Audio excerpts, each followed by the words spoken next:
name is Andrea Palmer. Mommy of three. I've been in the social work field for 15 years. I didn't know anything about it. I knew absolutely nothing. While I was at the hospital, someone came to visit me just to kind of, hey, touch in. How are you doing? We noticed, you've had past bouts with depression, that type of thing.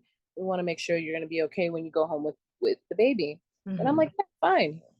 I actually happened to be a social media platform. I was Maria Schwarzenegger, I think.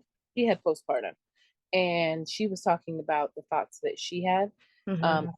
she had her child, and I was like, oh, I almost hate to admit the thought that I was sitting on the couch one day.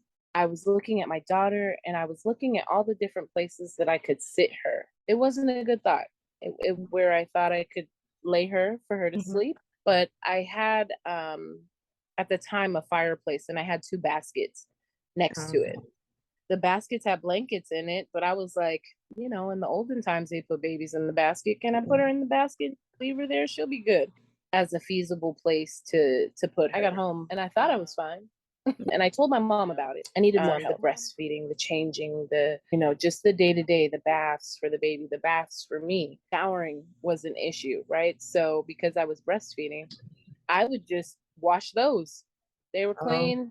That was really the self-care. I lost the self-care edge. And it was so much fun when I had the first one, playing with the baby and being able to do all of those things, getting up and learning what she needed and how to do it. It was exciting for me. With the second one, I still had a 2-year-old yeah. and I do all of these other things on top of that.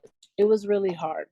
Yeah. There were points where I thought, am I going to be able to love this baby like I love the other one? When am I going to Mm. get that love for like I had for the other one? Yeah. For a long time, I didn't know. I didn't know what it was. With that, I eventually went back to the doctor. I didn't know who I was anymore because you get into this routine of not so much of being yourself as you are somebody's mother. No, I knew that I wouldn't put her there.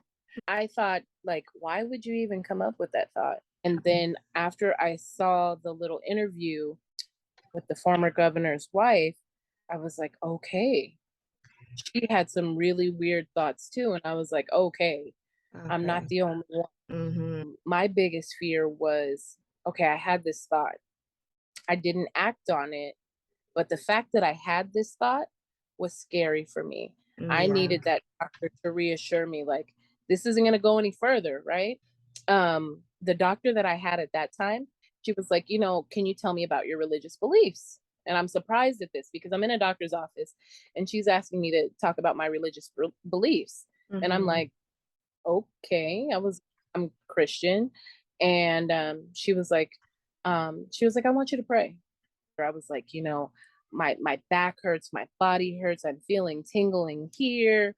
I'm sad. I don't want to be around the baby. I don't want to do what I'm supposed to. I'm scared of my thoughts. I'm telling her all of these things. And she said, I want you to pray. Mhm. She referred me to psych. And I think Okay. between the two, it helped.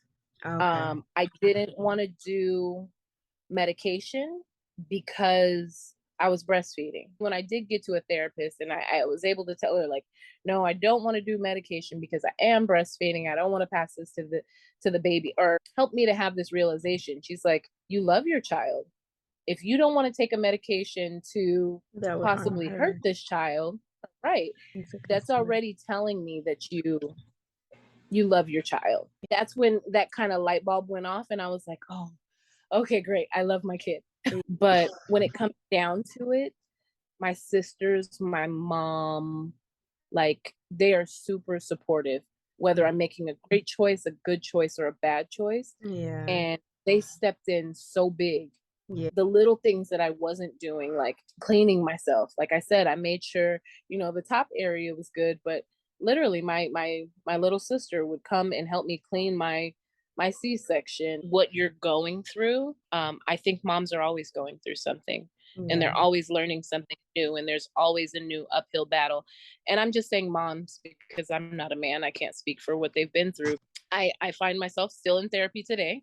A lot of the times my therapist will tell me the same thing that my therapist told me then, like, you love your kids, you just don't give yourself the credit. An irrational thought here and there. Mm. I met women that acted.